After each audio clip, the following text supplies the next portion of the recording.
অহাকালি ভাৰত চৰকাৰৰ মন্ত্ৰী জে.পি. নাড্ডা ডাঙৰীয়াও আহিব আৰু আমি প্ৰচেষ্টা কৰিছোঁ যে বান আক্ৰান্ত ৰাইজক কেনেকৈ আমি সহায় কৰিব পাৰোঁ। 9 তাৰিখৰ পৰা আমি জৰীপো আৰম্ভ কৰিম যাতে বানাক্ৰান্ত ৰাইজক আমি যিমান সোনকালে পাৰোঁ আমি সহায়ৰ হাত আগবঢ়াব পাৰোঁ।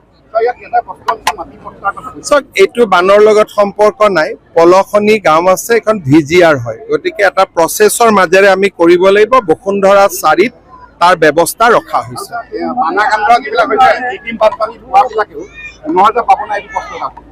যাৰ ক্ষতি হৈছে আমি দি দিম আৰু প্ৰায় 1 লাখ মানুহৰ তালিকা বনিছে, গতিকে আমি আৰু তাত বহুত বেছি চোৱা নাই।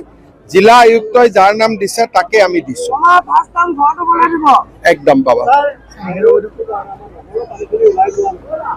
নগৰৰ পানীটো ব্ৰহ্মপুত্ৰৰ অলপ সীমাটো ওপৰত থাকিলে পানীখিনি ওলাই যোৱাত অসুবিধা হয়। পাম্প আদি লগাব পাৰি নেকি তাৰ ব্যৱস্থা আমি কৰি আছো। যোৱাকালি অইল ইণ্ডিয়াৰ পৰাও পাম্প আহিছে। আমি চেষ্টা কৰিম যিমান সোনকালে পাৰি পানীটো ফ্লাছ আউট কৰাৰ কাৰণে। হাইৱেটো এটা মথাউৰি টাইপ হৈছে আৰু হাইৱেটোৰ কাৰণে ইফালৰ পৰা পানী সিফালে অহা নাই। আচলতে শিৱসাগৰ চৰাইদেউ জিলাত আগত বানপানী নাছিল কাৰণে হাইৱেটোৰ ডিজাইনটো তেনেকুৱা হ'ল। এতিয়া মই NHIDCLক অনুৰোধ কৰিম যাতে ক্ৰছ ড্ৰেইনেজ কৰি দিয়া যায়, কাৰণ এইটো আগত তেনেকুৱা হোৱা নাছিল কাৰণে এইফালে তেওঁলোকে ক্ৰছ ড্ৰেইনেজ খুব কম দিছিল।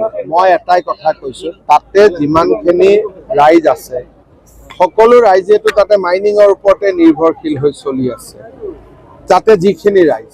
গতিকে মই ৰাইজকে কৈছোঁ যে আপোনালোকে সিদ্ধান্ত এটা দিয়ক। তাত এগৰাকী ছোৱালীয়ে কৈছে, বাকী কেইগৰাকী চবে কৈছে আমি খাম কেনেকে। গতিকে এই গোটেই কথাটো যিহেতু আমাৰ শিল নহয়, নাগালেণ্ডৰ পৰা শিল আহে। আমি মাইনিংটো তাতে নাগালেণ্ডতো অসম চৰকাৰে বন্ধ কৰিব নোৱাৰে। আমি ক্ৰাছাৰ কেইটা বিহুবোৰত বন্ধ কৰি দিব পাৰোঁ। গতিকে সেইটোৰ ফালৰ পৰা যদি কিবা লাভ হয় ডেফিনেটলি আমি কৰিব পাৰোঁ। কয়লাওতো অসমততো নহয়, নাগালেণ্ড এখন চৰকাৰ, তেওঁলোক এখন নিজৰ চৰকাৰ। নাগালেণ্ড চৰকাৰে কি নীতি ল'ব কি নীতি নল'ব সেইটো ভাৰত চৰকাৰৰ থ্ৰুদি আমি কথা পাতিব লাগিব। মই বন্ধ কৰি দিম বুলি ক'লে মইতো অসমৰ মুখ্যমন্ত্ৰীহে, কিন্তু অসমৰ ভিতৰত কোনো ইলিগেল তাতে মাইনিং নহয়। অসম ইণ্ডিয়ান গভৰ্ণমেণ্ট বা মই নিজেও গৈ ডাইৰেক্ট কথা পাতিব পাৰিম, কিন্তু বানপানীৰ পৰিৱেশটো খাম কাটক, এবাৰ গৈ কথা পাতিম।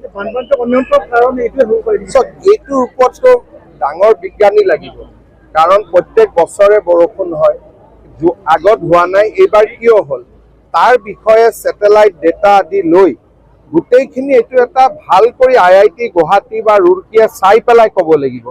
এইটো যদি আমি ৰাজনীতি কৰা মানুহবিলাকে ইমান সহজে উত্তৰ দিব পাৰোঁ, তেতিয়াহ'লেতো মানে মোৰতো জিঅ'লজিও ছাবজেক্ট নহয়, জিঅ'গ্ৰাফিও নহয়, মই কেনেকে উত্তৰ দিম কওক। মইতো ৰাজনীতি বিজ্ঞানৰ ছাত্ৰী।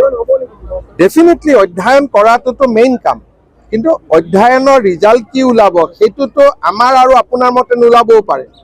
গতিকে আমি বানপানী হৈ যাওক, ভাৰত চৰকাৰকো অনুৰোধ কৰিম যে আপোনালোকে অধ্যয়ন কৰক।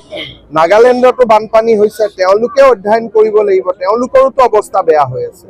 গতিকে আমি যি মথাউৰি কৰিব লাগে আমি কৰি দিম, খালি ৰাইজে মাটি বাৰীখিনি দিলে হ'ল। কালি নাড্ডাজী আহিব, আমি নেপালী খুঁটিত লৈ যাম, মই চাই দিম আপোনালোকক। যিসকলক চৰকাৰে আগত 4 লাখকৈ দিছিল আমি তেওঁলোকক আৰু 5 লাখকৈ দিছোঁ। আজি আমি 15,000 দিছোঁ, 10 তাৰিখে আৰু 10,000 দিম আৰু 9 তাৰিখৰ পৰা স্থায়ী ক্ষতিৰ পৰিমাণ বা জৰীপ আৰম্ভ হ'ব।